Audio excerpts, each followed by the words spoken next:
Ok, som. Gostaria que os irmãos se manifestassem aí no grupo,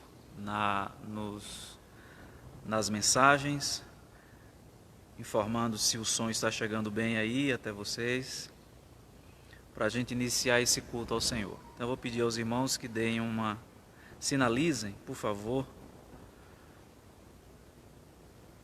se o som está bom, se está chegando bem aí para os irmãos, para a gente dar início ao culto.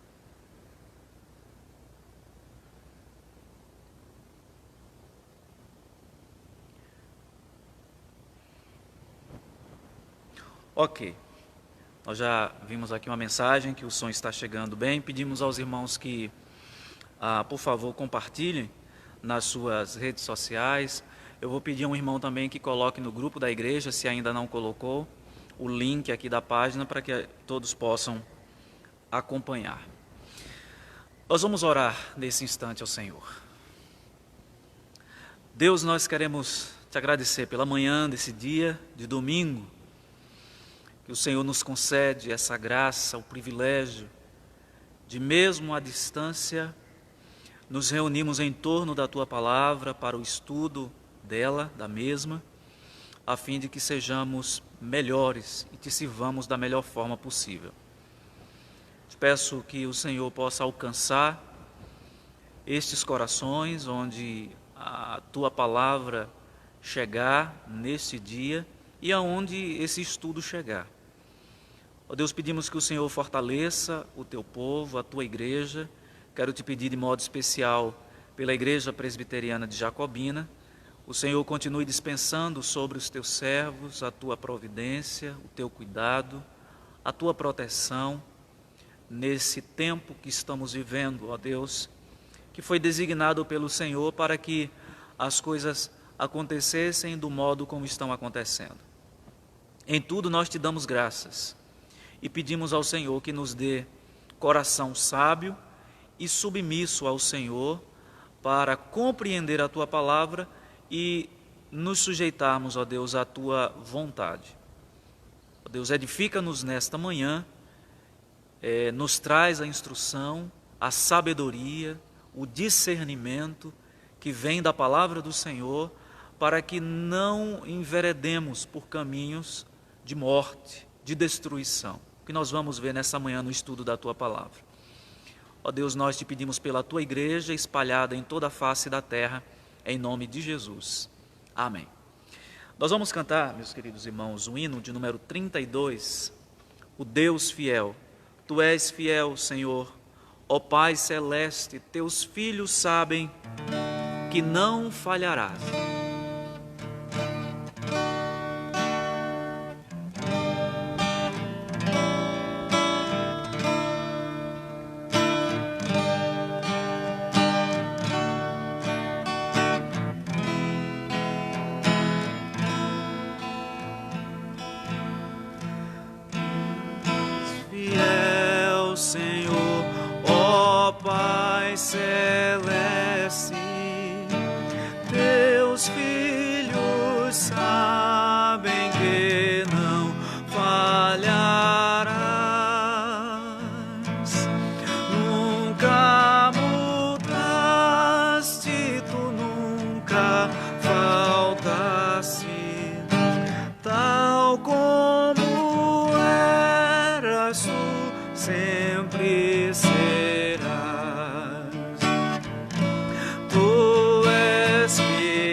Tudo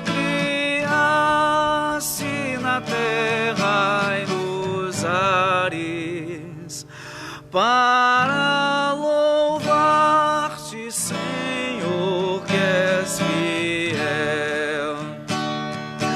Tu és fiel, Senhor. Tu és fiel, Senhor. Dia após dia, com bênção sem fim. Tua mercê nos sustenta e nos guarda. Tu és fiel, Senhor, fiel assim. Pleno perdão tu dás, que segurança. Cada momento me guias, Senhor. E no porvir, ó, que doce esperança, desfrutarei do teu rico favor. Tu és fiel, Senhor. Tu és fiel, Senhor. Dia após dia, com bênção sem fim. Tua mercê nos sustenta e nos guarda. Tu és fiel, Senhor, fiel assim. Amém. Se formos infiéis, diz a Escritura, Ele permanece sendo fiel, porque de maneira alguma pode negar-se a si mesmo. O Senhor é fiel, não a nós, mas é fiel a Ele mesmo, às suas promessas. Ele tem compromisso com as suas próprias promessas. Nós vamos fazer a leitura no livro de Provérbios, no capítulo 8. Eu vou fazer a leitura de todo esse capítulo e os irmãos acompanham nas suas Bíblias. Provérbios, capítulo 8. Não clama, porventura, a sabedoria e o entendimento não faz ouvir a sua voz? No cimo das alturas, junto ao caminho, nas encruzilhadas das veredas, ela se coloca. Junto às portas, à entrada da cidade, à entrada das portas está gritando: a vós outros, ó homens, clamo, e a minha voz se dirige aos filhos dos homens. Entendei, ó simples, a prudência, e vós, nécios, entendei a sabedoria. Ouvi, pois falarei coisas excelentes, os meus lábios proferirão coisas retas, porque a minha boca proclamará a verdade, os meus lábios abominam a impiedade. São justas todas as palavras da minha boca, não há nelas nenhuma coisa torta nem perversa, todas são retas para quem as entende e justas para os que acham conhecimento. Aceitai o meu ensino, e não a prata e o conhecimento, antes do que o ouro escolhido, porque melhor é a sabedoria do que joias, e de tudo o que se deseja, nada se pode comprar com ela. Eu, a sabedoria, habito com a prudência e disponho de conhecimentos e de conselhos. O temor do Senhor consiste em aborrecer o mal, a soberba, a arrogância, o mau caminho e a boca perversa, eu os abomino. Meu é o conselho e a verdadeira sabedoria, eu sou o entendimento, minha é a fortaleza. Por meu intermédio reinam os reis e os príncipes decretam justiça. Por meu intermédio governam os príncipes, os nobres e todos os juízes da terra. Eu amo os que me amam, os que me procuram me acham. Riquezas e honra estão comigo, bens duráveis e justiça. Melhor é o meu fruto do que o ouro refinado, o meu rendimento melhor do que a prata escolhida. Ando pelo caminho da justiça, no meio das veredas do juízo, para dotar de bens os que me amam e lhes encher os tesouros. O Senhor me possuía no início de sua obra, antes de suas obras mais antigas. Desde a eternidade fui estabelecida, desde o princípio, antes do começo da terra. Antes de haver abismos, eu nasci, antes ainda de haver fontes carregadas de águas. Antes que os montes fossem firmados, antes de haver outeiros, eu nasci. Ainda ele não tinha feito a terra, nem as amplidões, nem sequer o princípio do pó do mundo. Quando ele preparava os céus, aí estava eu. Quando traçava o horizonte sobre a face do abismo, quando firmava as nuvens de cima, quando estabelecia as fontes do abismo, quando fixava, ao mar o seu limite, para que as águas não traspassassem os seus limites, quando compunha os fundamentos da terra, então eu estava com ele. E era seu arquiteto, dia após dia, eu era as suas delícias, folgante perante ele em todo o tempo. Regozijando-me no seu mundo habitável e achando as minhas delícias com os filhos dos homens. Agora, pois, filhos, ouvi-me, porque felizes serão os que guardam os meus caminhos. Ouvi o ensino, sede sábios e não rejeiteis. Feliz o homem que me dá ouvidos, velando dia a dia às minhas portas, esperando as ombreiras da minha entrada. Porque o que me acha a vida e alcança favor do Senhor. Mas o que peca contra mim, violenta a própria alma, todos os que me aborrecem amam a morte. Que o Senhor tenha misericórdia de nós, nos dê santo temor e sabedoria vinda dele. Nós vamos, nesse instante, orar ao Senhor, suplicando o seu perdão. O hino que nós cantamos, 32, a última estrofe diz: pleno perdão tu dás, que segurança. Cada momento me guias, Senhor, e no porvir, ó que doce esperança, desfrutarei do teu rico favor. Nos achegamos nesse instante diante de ti, ó Pai, reconhecendo o nosso pecado. Muitas vezes transgredimos a tua lei por palavras, pensamentos, desejos, vontades, inclinações, omissões. Alguns desses pecados estão claros, evidentes na nossa mente, outros estão ocultos, não nos lembramos deles, mas o Senhor os conhece. Por estes também suplicamos o teu perdão. Ó Deus, confiados na obra de Cristo, é que nós nos aproximamos de ti, suplicando o perdão e a graça. Pedimos que o Senhor receba os louvores que iremos entoar neste momento, em nome de Jesus. Amém. Os irmãos, nós vamos cantar o primeiro cântico, entronizado, Jesus, Senhor, Rei das nações, fonte eterna de graça e amor, entronizado teu nome, Senhor. Esse é um cântico bem antigo, eu gosto de vez em quando resgatar alguns cânticos antigos. Entronizado, Jesus, Senhor,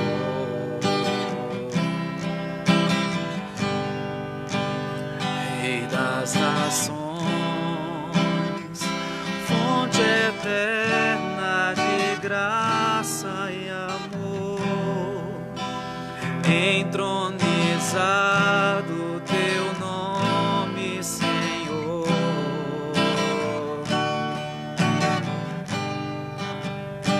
Filho de Deus, que por nós se entregou e morreu, venceu a morte e ressuscitou.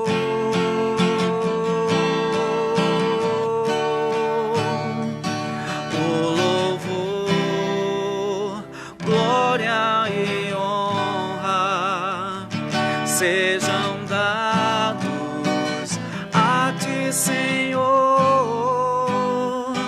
O domínio e majestade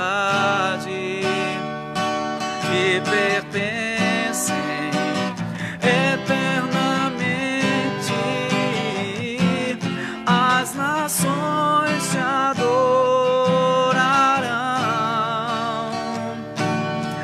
anciãos se prostrarão os viventes proclamarão: Santo é o Senhor.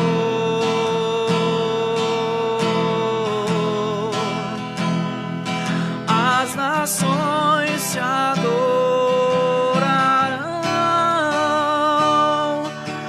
anciãos se prostrarão,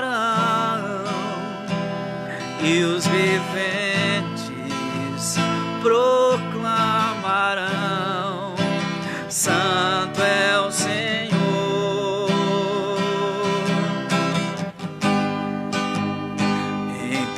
Entronizado Jesus, Senhor, Rei das nações, fonte eterna de graça e amor, entronizado teu nome, Senhor.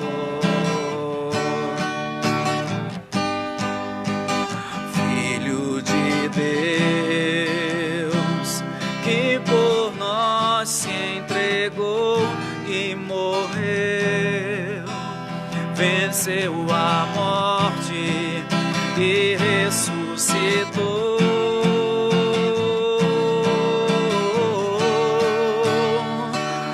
O louvor, glória e honra sejam dados a ti, Senhor. O domínio e majestade te pertencem eternamente. As nações te adorarão,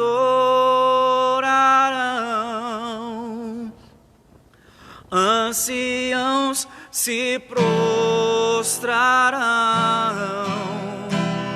e os viventes proclamarão: Santo é o Senhor.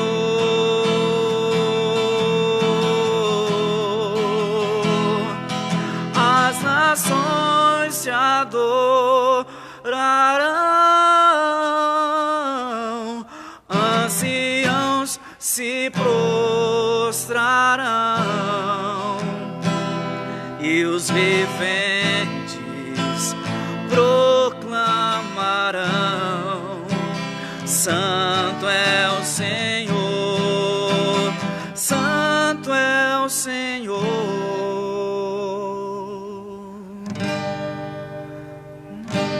Nosso Pai, que o teu nome seja mantido santo, venha o teu reino. Dá-nos hoje o alimento necessário para viver, o pão de cada dia. Perdoa os erros que temos cometido, como perdoamos quem nos ofendeu. Não nos deixes cair em provações severas, mas livra-nos do mal.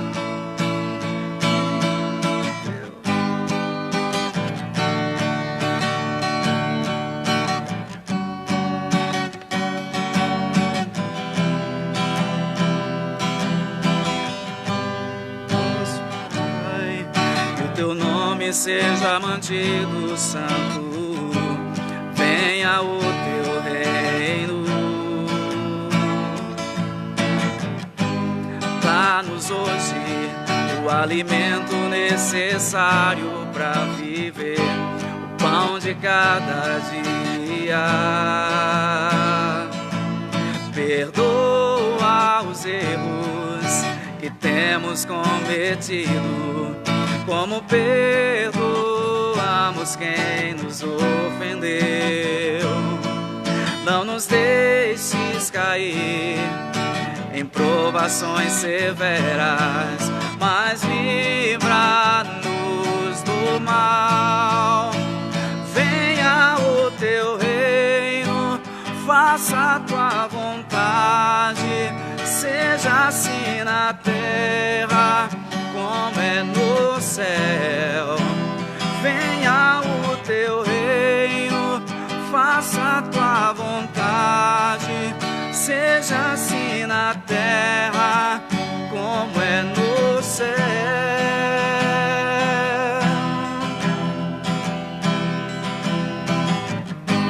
Porque o reino, o poder e a glória são teus para sempre.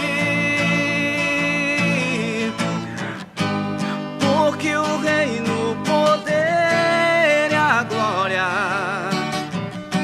são teus para sempre. Amém.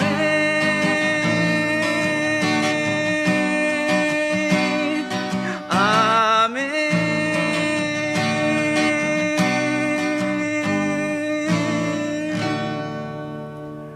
Nosso Pai, que o teu nome seja mantido santo. Nós vamos cantar mais um cântico. Pai nosso, santo é o teu nome.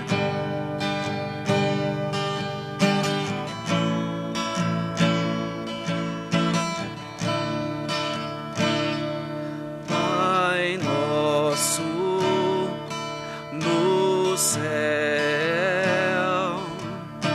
santo é o teu nome, teu reino buscamos, tua vontade seja feita na terra como é nos céus.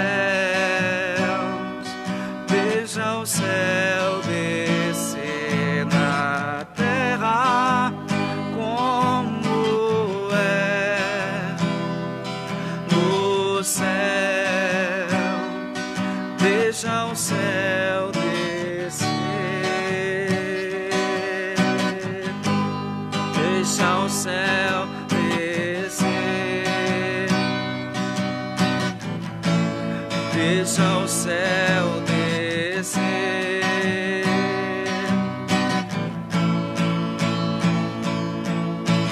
Teu é o reino, teu o poder e tua é a glória para sempre. Amém. Teu é o reino, teu o poder e tua é a glória para sempre. Amém. Na terra como é no céu. Deixa o céu descer.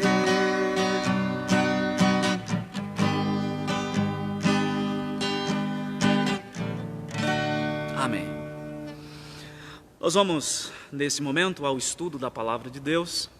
Nós avisamos aos adolescentes que irão acompanhar a professora Líris no Instagram, e lá os adolescentes terão a aula com a professora Líris, tá? Então, vocês já sabem qual é o endereço. Podem, então, os adolescentes seguir a professora Líris. E nós vamos seguir a exposição aqui do livro de Provérbios. E eu quero convidá-los, dessa feita, a abrirem no capítulo 1.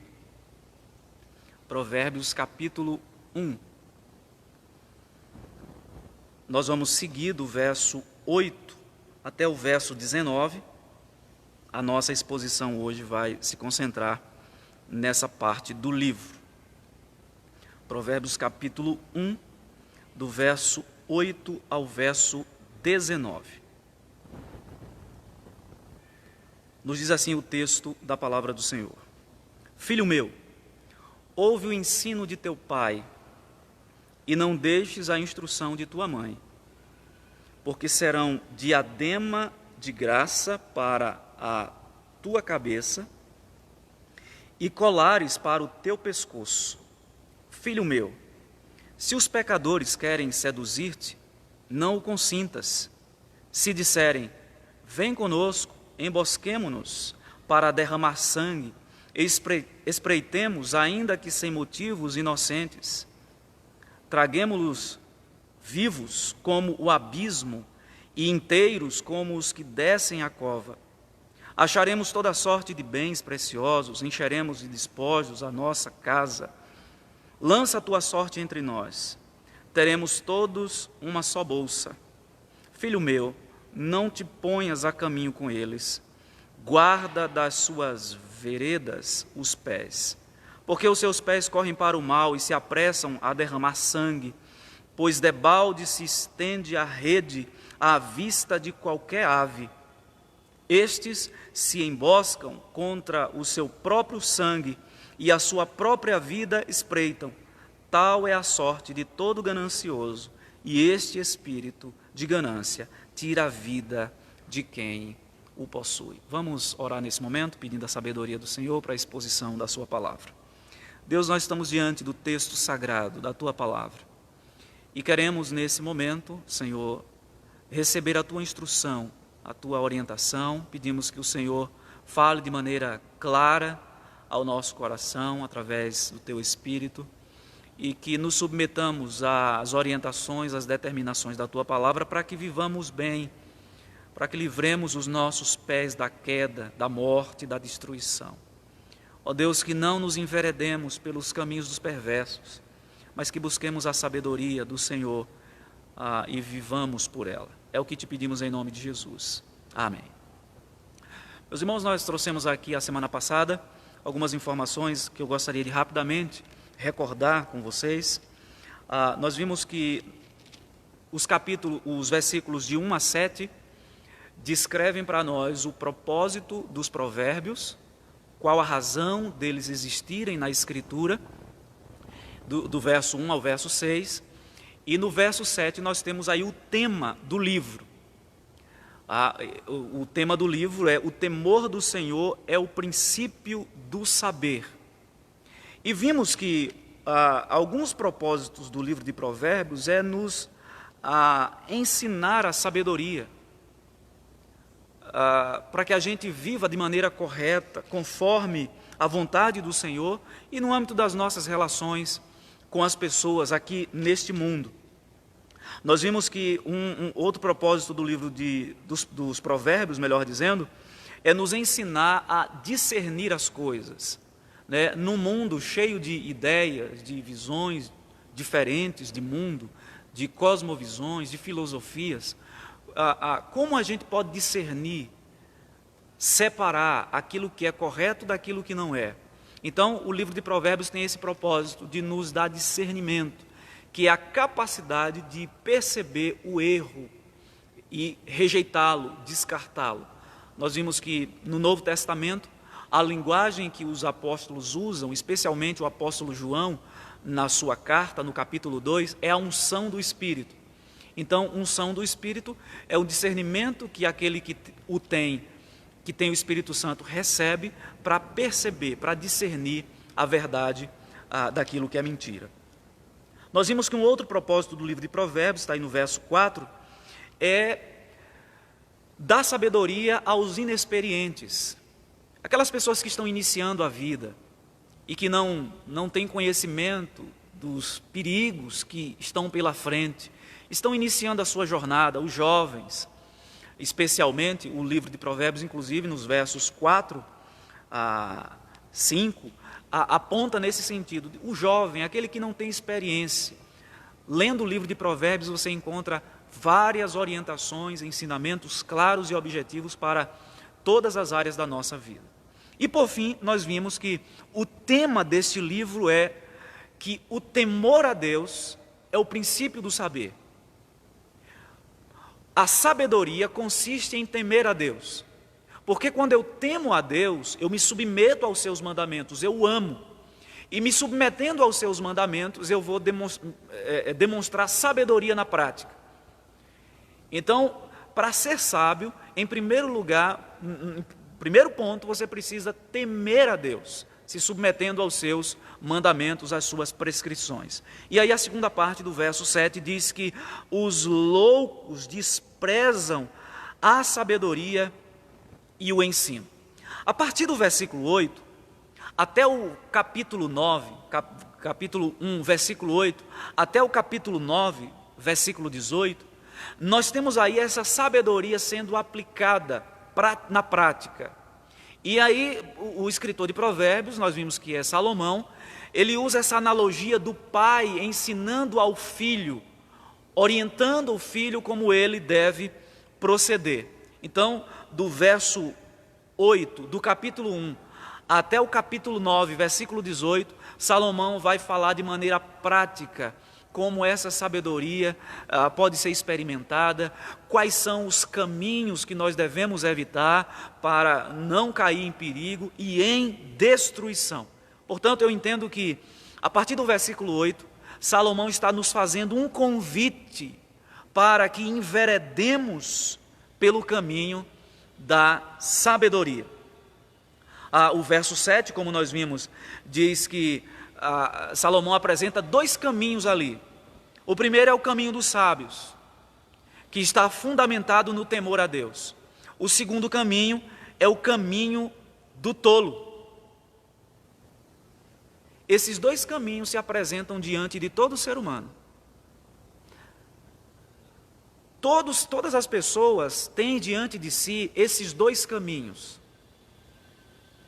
O caminho do Senhor, do temor ao Senhor, que conduz à sabedoria, à prudência, ao discernimento e, consequentemente, à felicidade, e o caminho dos tolos, que é um caminho mais atraente, mais fácil, porque não exige uma série de coisas que são exigidas no caminho do Senhor, parecem caminhos de vida, mas o final são caminhos de morte.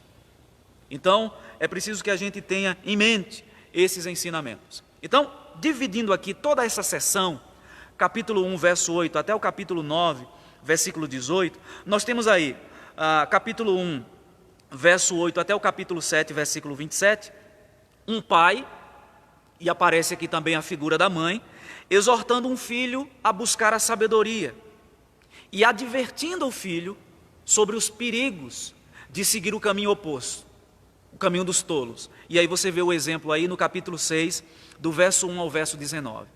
Se você quiser ir conferindo essas passagens, Salomão ensina e aplica. É o que nós fazemos. Nós expomos a Escritura, a verdade de Deus para aquela época, e depois nós fazemos a aplicação para as nossas vidas. Salomão faz isso aqui no livro de Provérbios.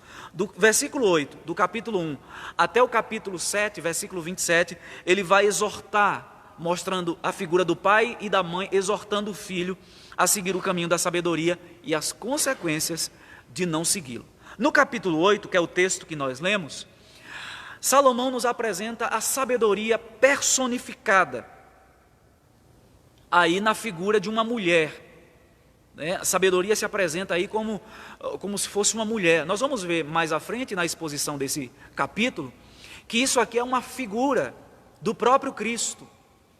A gente não pode fazer uma transposição de significado literalmente, mas, de alguma forma, o capítulo 8 do livro de Provérbios é uma espécie de ilustração de quem é o nosso Senhor, Salvador Jesus Cristo, o sábio, aquele que com 12 anos de idade já era conhecido pelas pessoas pela sua sabedoria, pelo seu conhecimento. E as pessoas são convocadas a seguir a sabedoria. O capítulo 8 trata sobre isso. No capítulo 9, Salomão nos apresenta um contraste entre os dois caminhos. O caminho seguido pela sabedoria, quem segue a sabedoria, e o caminho dos tolos, o caminho da loucura. Você pode ver isso no capítulo 9, do verso 1 ao verso 18. Salomão apresenta esses dois painéis. Do lado direito, o caminho da sabedoria e as consequências dos que seguem por ele. Do lado esquerdo, o caminho dos loucos, dos tolos e as consequências dos que seguem por ele. Eu gostaria, portanto, meus irmãos, de falar nessa manhã sobre siga o caminho da sabedoria, porque isso vai evitar muitas dores de cabeça. Siga o caminho da sabedoria, porque isso vai te livrar de muitas dores de cabeça. Em primeiro lugar, receba a instrução dos pais. Observe o verso 8. O texto diz assim: Filho meu, ouve o ensino. Filho meu, ouve o ensino de teu pai. Aprender a obedecer a nossos pais é a primeira lição de reverência a Deus. Voltando aqui ao versículo 7. O temor do Senhor é o princípio da sabedoria. O primeiro sinal de que nós de fato tememos a Deus é quando nós nos submetemos às orientações daqueles quem Deus colocou sobre nós como autoridade. O princípio do temor a Deus, portanto, começa no ambiente de casa. Você tem que pensar, em primeiro lugar, em casa. Você que ainda está dentro de casa com os pais, e você que já tem a sua própria vida, já trilha o seu caminho. Nós vamos ver mais à frente que a palavra pai e mãe na Bíblia, especialmente no 5º mandamento, tem significados muito mais amplos do que necessariamente o pai biológico, ou o pai físico e a mãe também. O primeiro sinal, a primeira evidência de que nós tememos a Deus começa quando nós ouvimos o ensino do nosso pai e da nossa mãe. Mais uma vez aqui no versículo 8, aparece uma expressão que eu mencionei a semana passada, que aparece no verso 5, que é Shema. É uma convocação para ouvir. Essa expressão está muito presente no Antigo Testamento, especialmente no livro de Deuteronômio, capítulo 6, versículo 4, quando Deus, por meio de Moisés, diz: ouve Israel, sente-se aqui para ouvir a instrução do Senhor. Ouvir, portanto, é muito mais do que escutar. Significa consentir, ceder, concordar, obedecer, se submeter.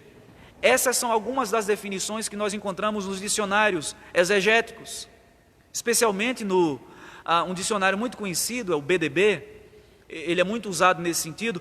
Então, quando nós buscamos o significado dessa palavra ouvir, significa consentir, ceder, concordar, obedecer.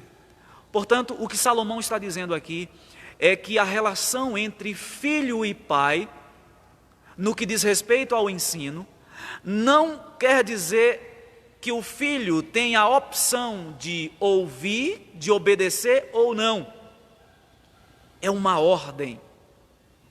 Ele precisa acatar o ensino.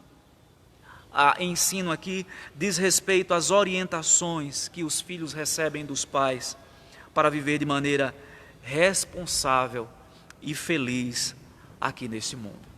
Então, a primeira observação que nós recebemos aqui nesse texto é: receba o ensino e a instrução dos pais. Vamos ainda aqui no verso 1, quando o texto diz: ouve o ensino do teu pai e não deixes a instrução de tua mãe. O nosso catecismo maior, que é um dos símbolos de fé da Igreja Presbiteriana do Brasil, na pergunta 126, quando trata ali, quem são os pais do 5º mandamento, honra teu pai e tua mãe, a pergunta é: quem são os pais aí? E a resposta a essa pergunta eu gostaria de ler. Diz assim: as palavras pai e mãe, no 5º mandamento, abrangem não somente os próprios pais, mas também todos os superiores em idade e dons, especialmente todos aqueles que, pela sua ordenação de Deus, estão colocados sobre nós em autoridade, quer na família, quer na igreja, quer no Estado. Observe, pais, de acordo com a interpretação dos nossos símbolos de fé, e nós entendemos que esse conceito é abrangente a si mesmo, significa não só o pai biológico e a mãe, eles também, mas inclui aquelas pessoas que Deus colocou sobre nós, que têm dons, ordenações, como pessoas idosas, anciãos, pessoas mais experientes do que nós. Na igreja, a liderança que foi instituída por Deus para orientar, supervisionar, instruir o povo de Deus na lei do Senhor, e as autoridades civis. Portanto, ampliando esse conceito aqui, o que Salomão está querendo dizer é: filho meu, ouve a instrução do teu pai e da tua mãe biológicos, mas ouve também a instrução daqueles que Deus colocou sobre você como autoridade para te instruir no caminho da verdade. Os pais biológicos, as lideranças civis e as lideranças eclesiásticas, incluindo aqui também, eu coloco as pessoas mais idosas, mais experientes e que de alguma forma têm alguma orientação, ensino e direção para as nossas vidas. Estes têm um papel indispensável para que vivamos bem aqui nesse mundo. Deixa eu fazer uma ressalva. Os nossos pais, as autoridades civis, as autoridades eclesiásticas, as pessoas mais dotadas de dons, que foram colocadas sobre nós por Deus, investidas de autoridade por Ele, essas autoridades podem errar. Os pais às vezes erram. As autoridades civis mais ainda erram, porque muitas vezes agem sem o temor de Deus, sem a prudência, sem o discernimento. As autoridades eclesiásticas também são passíveis de erro. Os nossos símbolos de fé dizem que os concílios são passíveis de erro. Mas na maioria das vezes, eu me refiro aqui especialmente às orientações dos pais e de autoridades eclesiásticas, na maioria das vezes eles estão certos. E nós precisamos nos submeter, receber a instrução, a orientação deles. O que Salomão está dizendo aqui é: pais, instruam os seus filhos. Filhos, acatem as instruções dos pais. E Salomão inclui a mãe. A mãe tem um papel importantíssimo na formação dos filhos, na instrução. Salomão não diz: pai, ensine os seus filhos. Filhos, recebam a instrução dos seus pais. Quanto às mães, vocês ficam responsáveis por outras atividades. Trocar as fraldas, cuidar da casa. Não. Salomão diz: filho, receba o ensino do pai e não deixes a instrução de sua mãe. Meus irmãos, a esse respeito, um autor chamado Henry Bosch, ele diz o seguinte: é minha convicção que muitas mães ocuparão uma posição mais elevada no reino de Deus do que muitos líderes cristãos proeminentes que poderíamos esperar encontrar em lugares de maior honra. Pensem em alguns dos grandes líderes da Bíblia, como Moisés, Samuel e Timóteo. Onde eles estariam se não fosse por suas mães intercessoras e guiadas pelo Espírito Santo? Pensem em Agostinho, John Newton e os zelosos Wesley, os irmãos Wesley. Que tragédia negligenciar o conselho de uma mãe.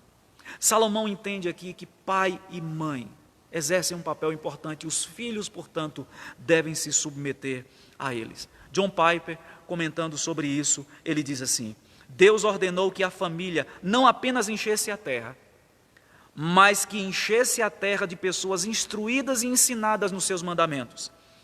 A família é o lugar onde a próxima geração nasce e aprende a viver.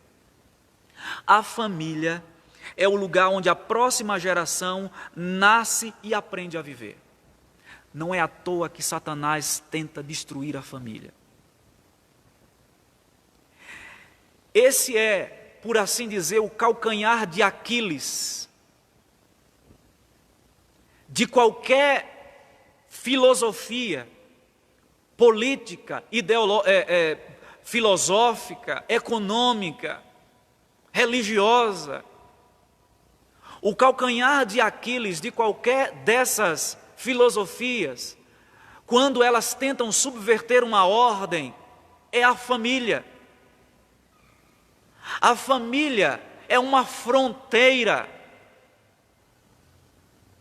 É por isso que Satanás e aqueles que estão engajados nos seus planos perversos, uma das primeiras fronteiras que ele tenta atingir, abalar e destruir é a família. Porque a família é um grande redoma de proteção, de cuidado. É ali onde o ser humano recebe as suas primeiras instruções, não só quanto aos bons moldes, mas os valores, os princípios que vão palmilhar todo o caminho da pessoa. É a família. Por isso Salomão diz: filho, ouve o ensino do teu pai e não deixes a instrução da tua mãe. Agora no verso 9 ele vai explicar por quê. Porque o filho não deve deixar o ensino do pai, a instrução da mãe. E aí Salomão diz: porque serão diadema de graça para a tua cabeça e colares para o teu pescoço. Aqui no início do verso 9 nós temos uma conjunção explicativa. Salomão agora vai no verso 9 dizer o porquê o filho não deve rejeitar a instrução do pai e da mãe. Meus irmãos, ele diz que esses ensinamentos dos pais serão como uma coroa de honra ou como uma bela joia pendurada no pescoço. A ideia de coroa e de joia aqui aponta para o aspecto da honra, dignidade, felicidade, vida abundante. O que Salomão está dizendo aqui: filhos, as instruções dos seus pais trarão dignidade a vocês. A rejeição dessas instruções trará grande sofrimento sobre vocês.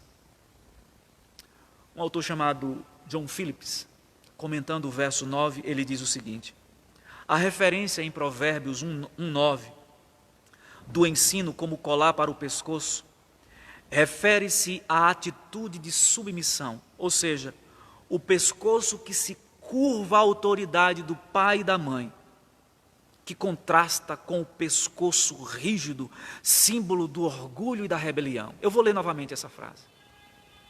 A referência em Provérbios 1:9 do ensino como colar sobre o pescoço refere-se à atitude de submissão. É o filho que se dobra à instrução do pai. Ou seja, o pescoço que se curva à autoridade, que contrasta, que é um contraste com o pescoço rígido, símbolo do orgulho e da rebelião. O filho que recebe a instrução do pai e da mãe é como se estivesse colocando uma coroa, um diadema de dignidade, de honra sobre a sua própria cabeça. E ao falar de um colar no pescoço, é de alguém que se rende, que se curva à sabedoria dos pais e por isso é honrado. Em outras palavras, os filhos que recebem, que se dobram à instrução dos pais, têm as suas vidas embelezadas como um colar sobre o pescoço de joias e uma coroa de honra sobre a sua cabeça. Quantas pessoas nós conhecemos que a gente pode dizer que isso é uma verdade na vida delas? Pessoas que são honradas hoje, dignas, que vivem de maneira plena, porque cumpriram exatamente essa recomendação da palavra de Deus. Agora, meus irmãos, a partir do versículo 10 até o verso 18, Salomão vai trazer algumas advertências que evitam dores de cabeça e morte. E a primeira advertência que Salomão vai trazer aqui o pai ainda está falando para o filho. Imagine essa figura do pai e da mãe orientando o filho. E a primeira orientação no verso 10 aí, até o verso 14 é: não siga o conselho dos maus. Não vá na onda deles, no nosso linguajar. Veja o que diz o verso 10. Filho meu, se os pecadores querem seduzir-te, não o consintas. O que é que Salomão quer chamar de pecadores aqui? É todo aquele que tem deleite no pecado. Alguém pode dizer, então quer dizer que o servo de Deus não é pecador? Sim, mas a diferença entre este pecado que aquele que teme a Deus comete e aquele que não teme a Deus e comete, é que o servo de Deus, ele é pecador, mas ele não tem deleite no pecado. E Salomão está falando aqui de alguém que tem deleite no pecado.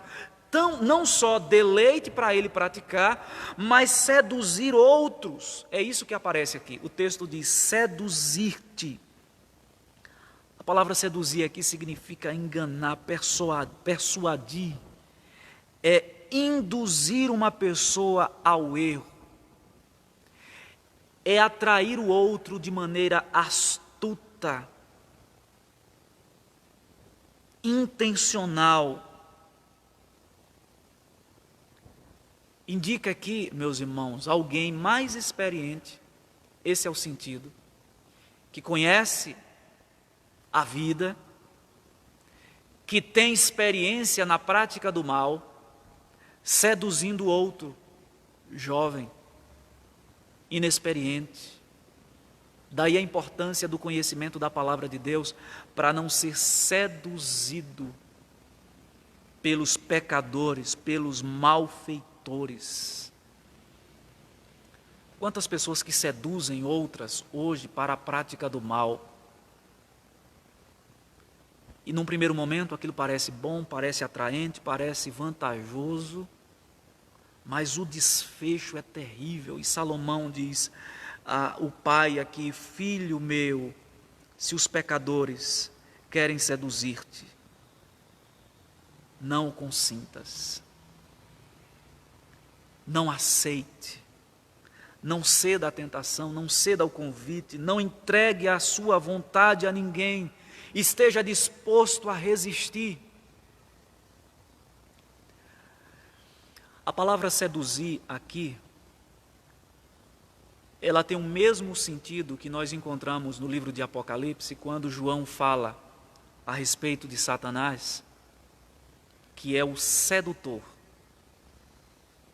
que é a mesma palavra, que tem o mesmo sentido que nós encontramos em Gênesis, quando a serpente, a Bíblia diz que é mais sagaz do que todos os animais do jardim, seduziu a mulher. Satanás é sedutor por excelência.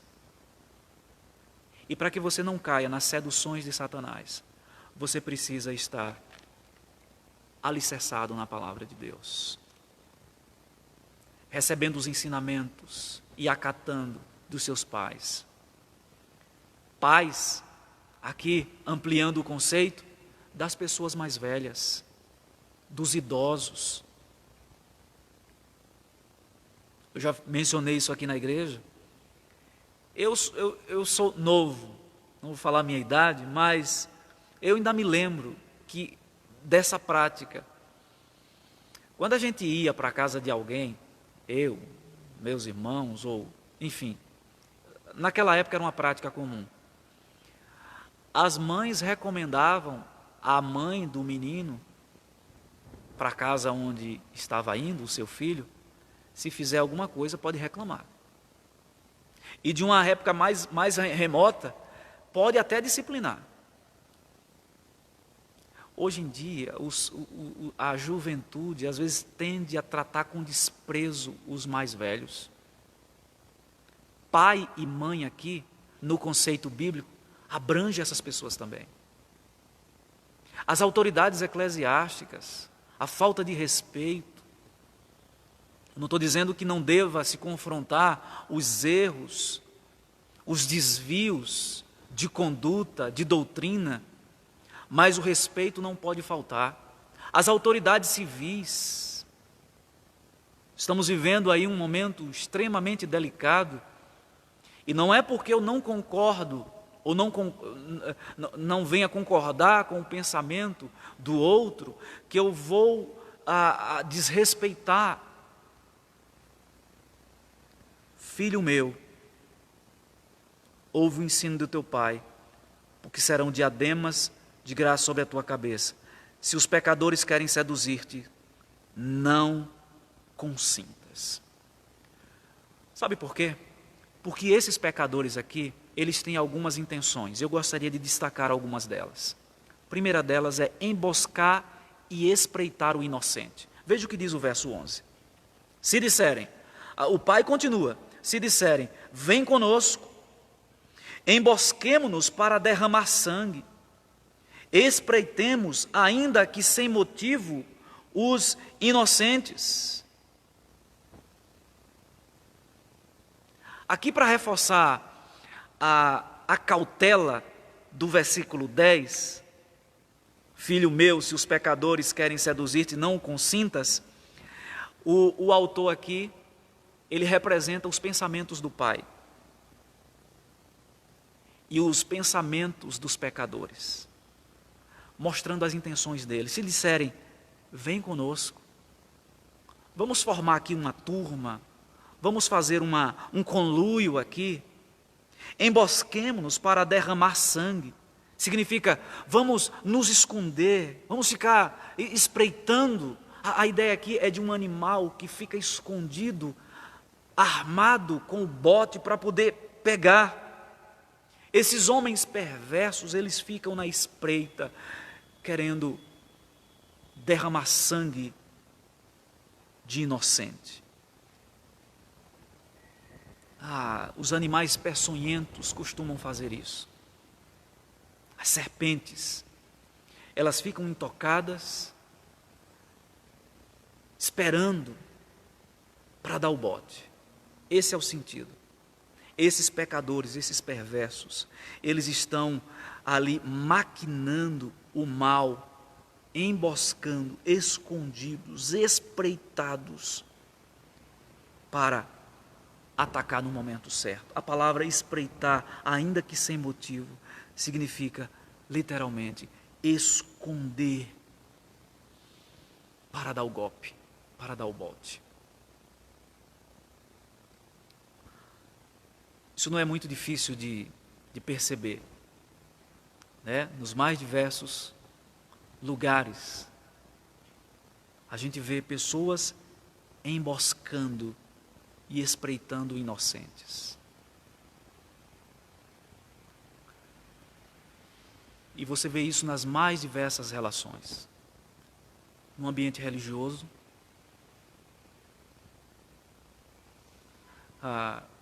recentemente a gente viu aquela propaganda desesperada de um líder religioso vendendo feijão como suposta cura, caroço de feijão como suposta cura para o novo coronavírus.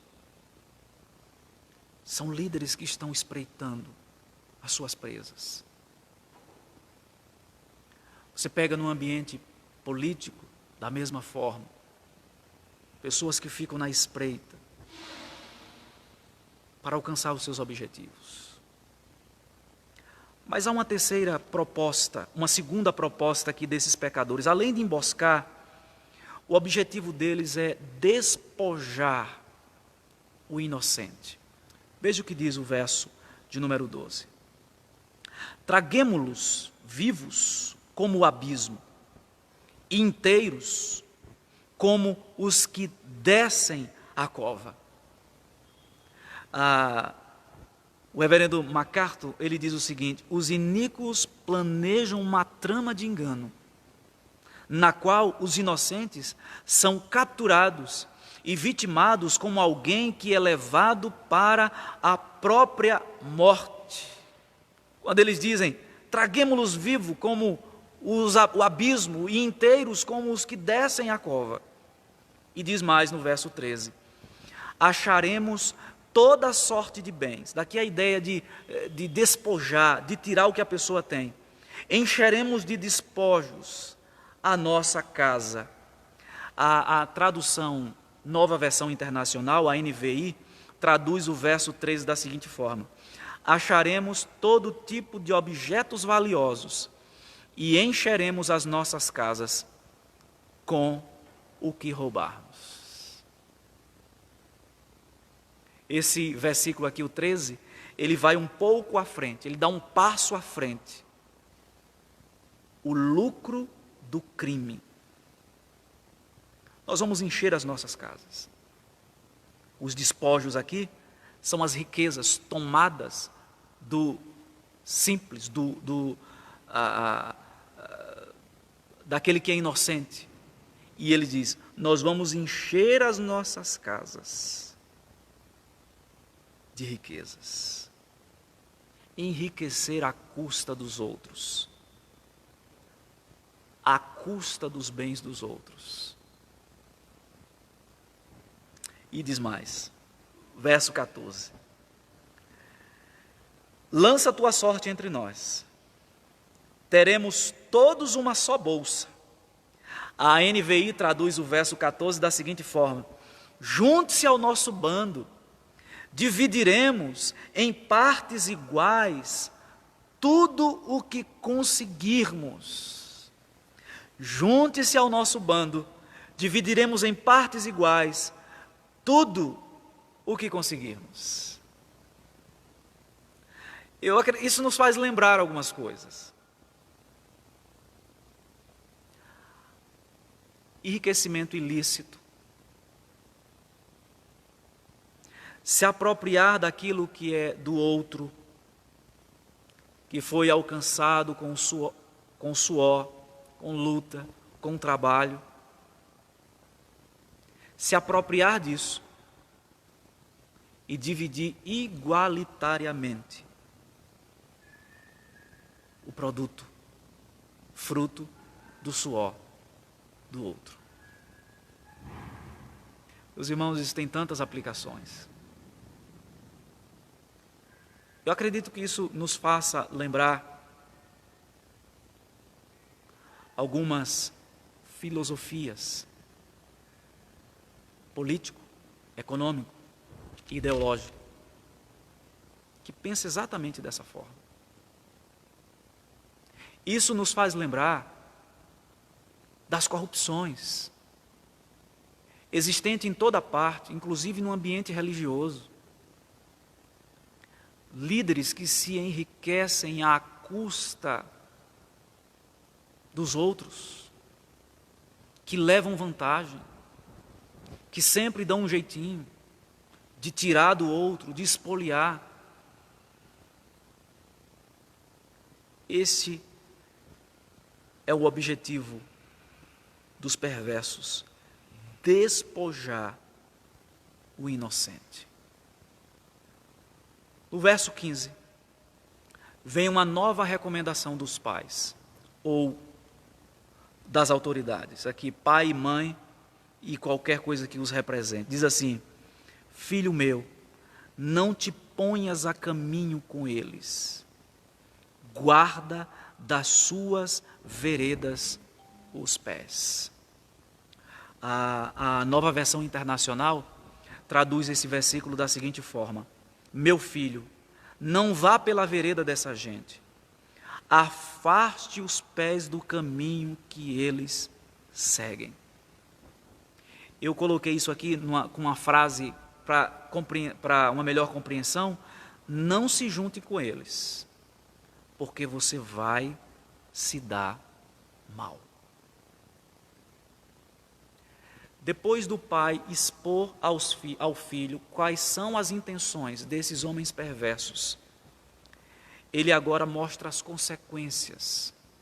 E nós vamos ver isso do verso 15 até o verso 19.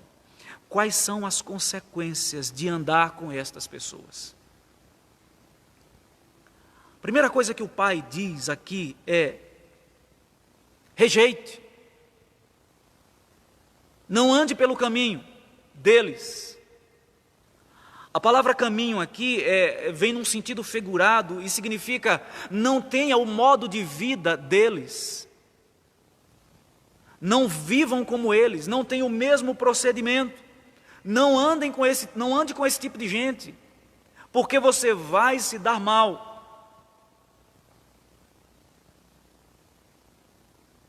São vários os ditados populares, os ditos populares a esse respeito. Quem se mistura com porcos, farelo come. Me diga com quem andas, que eu direi quem és.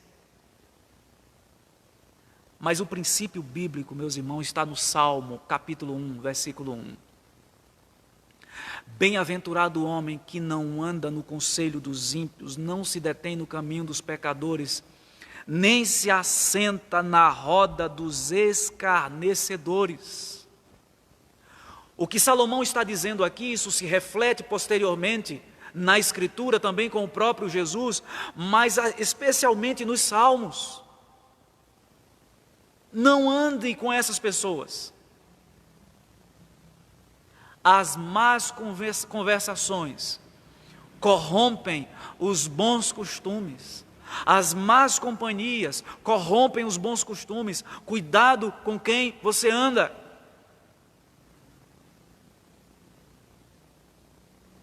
No Evangelho segundo Mateus, capítulo 7, versículos 13 e 14, Jesus diz que existem dois modos de vida, dois caminhos. Um que conduz à vida e o outro que conduz à morte. A orientação do Pai aqui é taxativa: afaste os pés do caminho que eles seguem. E aí a justificativa vem no verso 16: porque os seus pés correm para o mal e se apressam a derramar sangue.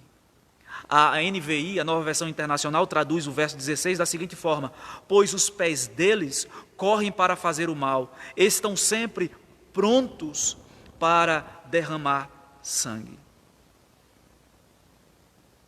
Quando o texto diz aqui, os seus pés correm para o mal, se refere a tudo aquilo que é moralmente impuro e que não está de acordo com o padrão de Deus na Escritura. Tudo aquilo que foge desse padrão, que é contrário a esse padrão, é considerado moralmente mal. E o texto diz aqui que inclusive essas pessoas estão dispostas a derramar sangue. É aquilo que causa dano, sofrimento, miséria, angústia. E o texto diz: os seus pés correm para derramar sangue. Agora, verso 17 e 18 nos trazem um princípio interessante. Como o pecado engana. O pecado cria a sensação na pessoa que está cometendo que ela está livre de qualquer perigo. E ela não percebe que está caminhando para uma grande armadilha. Olha o que diz o verso 17. Pois debalde se estende a rede à vista de qualquer ave. A NVI traduz: assim como é inútil estender a rede se as aves observam. Segundo esse verso aqui, não faz sentido armar uma rede para pegar uma ave. Aqui na nossa região, a gente chamaria o alçapão, ou uma arapuca, ou uma tocaia. Normalmente quem faz esse tipo de armadilha faz de uma maneira que o animal que ele quer pegar não veja a armadilha sendo feita. Isso significa que esses perversos estão armando ciladas contra o inocente em segredo. Mas no final são eles mesmos que caem. Ninguém trama contra o próximo às claras. É isso que Salomão está dizendo.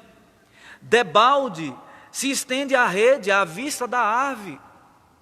Ninguém faz isso. Olha, tem um animal ali, isso é proibido, você pegar animal, matar, fazer a armadilha para ele. Mas imagine, alguém arma uma tocaia para o animal na vista dele, à vista dele. Ninguém faz isso. O que Salomão está dizendo é que essas pessoas tramam às escondidas. Esses perversos tramam contra o inocente escondido.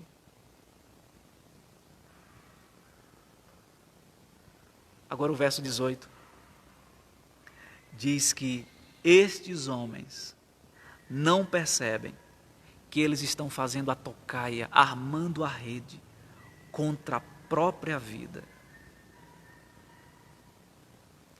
Eles estão armando a rede, pensando que vão pegar o inocente, mas eles mesmos estão cavando a própria sepultura.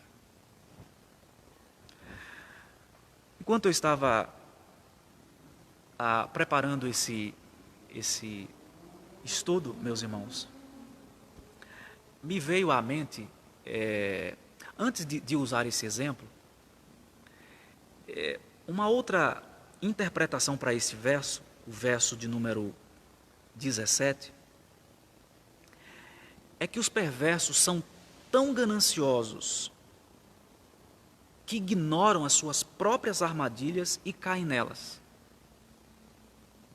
Como um pássaro faminto que vê a armadilha, mas ignora o perigo dela. Eu entendo que a primeira interpretação é a mais correta, segue mais o fluxo do texto. Os perversos armam armadilhas às escondidas e eles mesmos caem nelas. Há um exemplo na Escritura que é interessante. No livro de Esther, eu gostaria de ler esse texto. Esther, capítulo 7, versículo 9.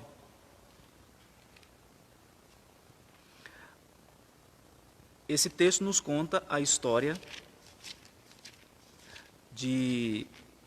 da rainha Esther. Foi escolhida para ser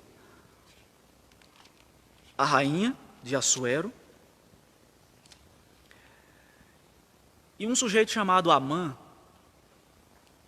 ficou inconformado com aquilo e ele tentou tramar, porque Esther era judia e Amã, aqui assírio, ele era contra os judeus e queria destruir os judeus.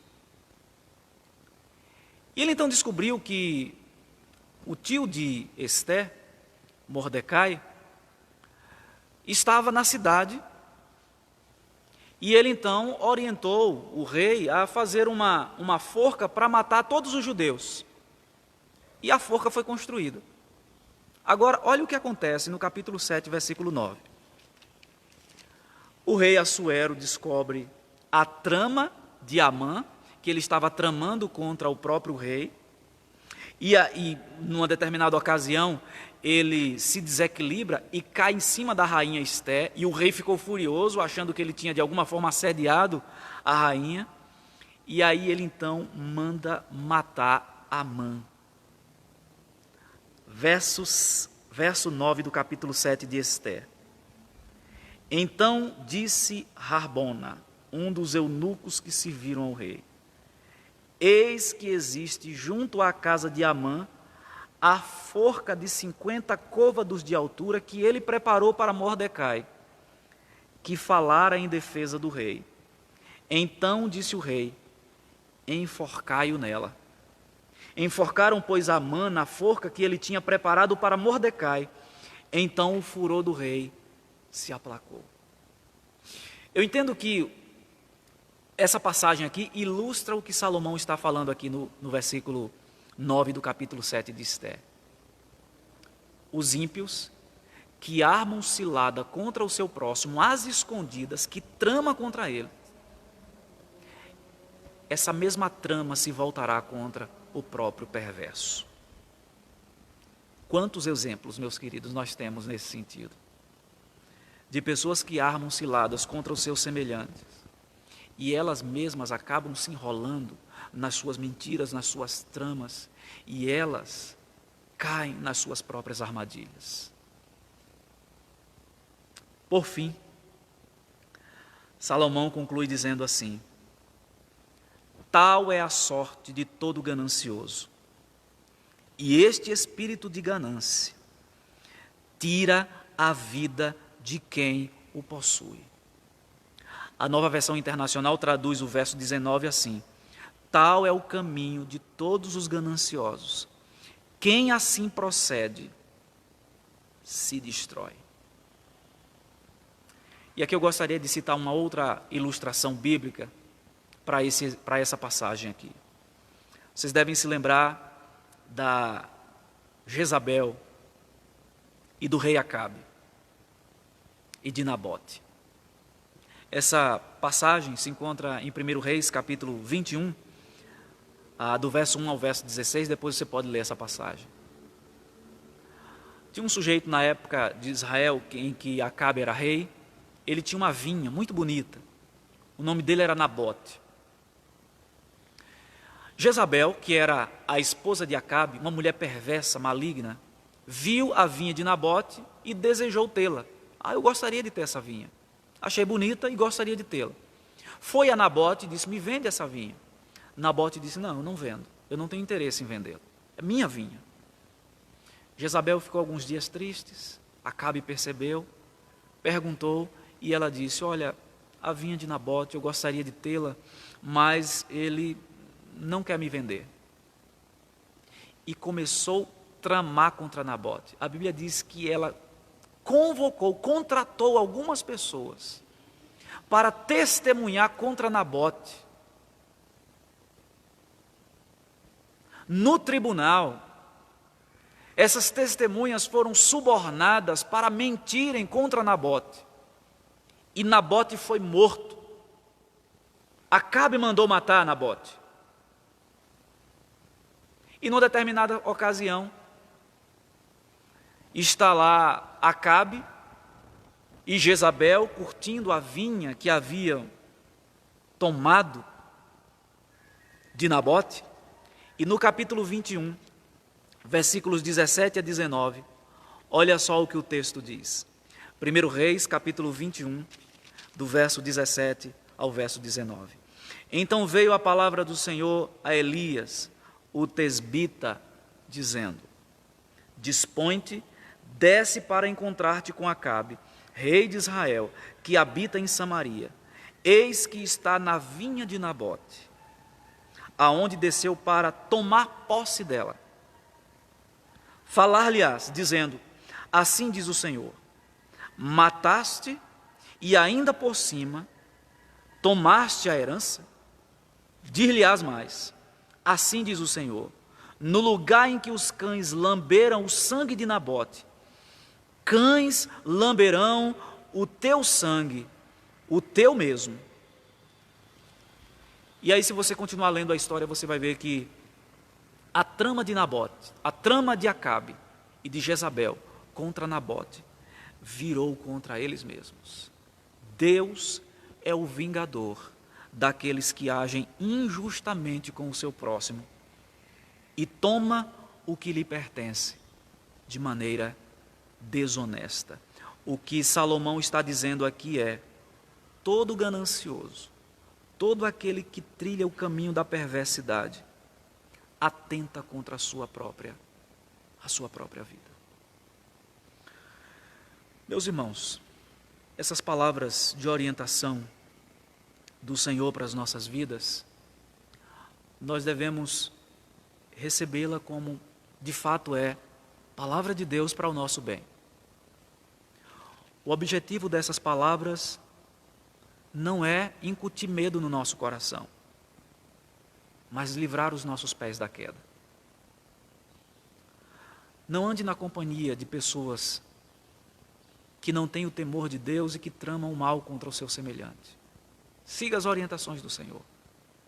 Siga as orientações dos seus pais, mães, das autoridades constituídas por Deus para a sua orientação e para o seu bem.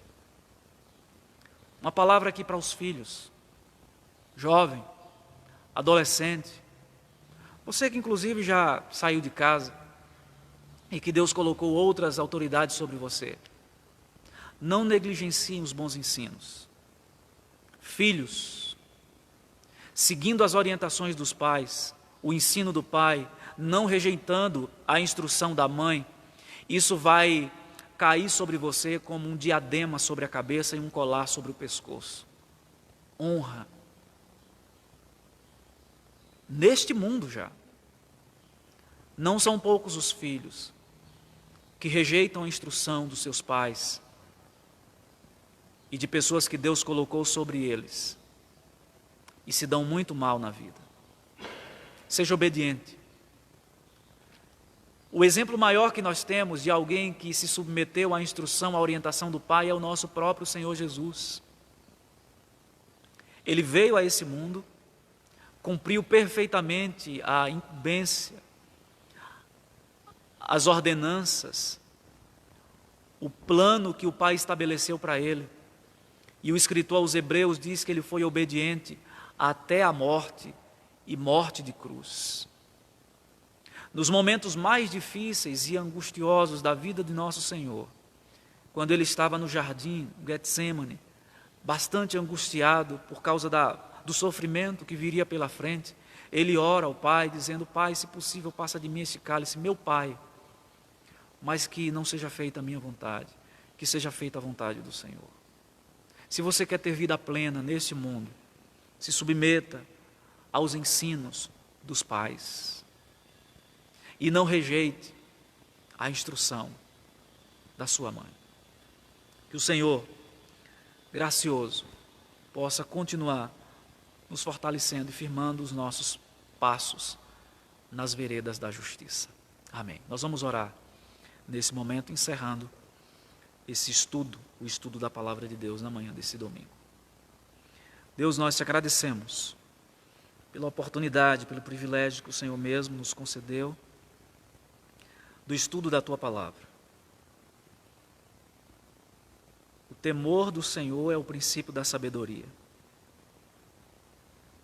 E a primeira forma de demonstrar o temor ao Senhor é nos submetendo à autoridade, ao ensino e à instrução daqueles que o Senhor colocou sobre nós, os nossos pais.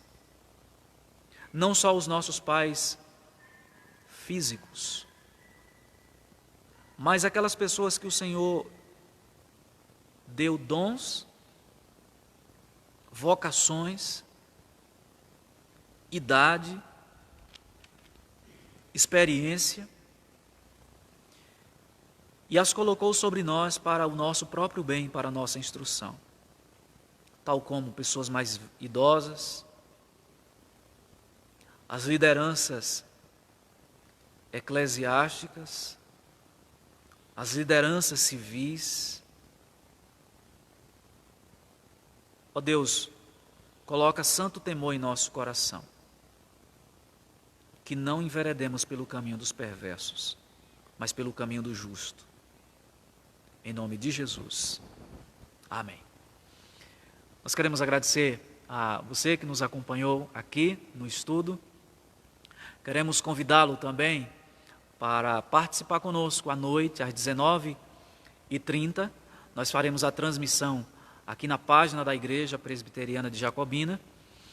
À noite nós estamos expondo as parábolas de Jesus. Hoje nós vamos expor a parábola dos 2 servos, com base em Mateus capítulo 24, a partir do versículo 45. Tá? Então queremos convidá-lo a participar conosco. Que o Senhor te dê um restante de manhã em paz, um restante de domingo sob os seus cuidados e até logo mais à noite.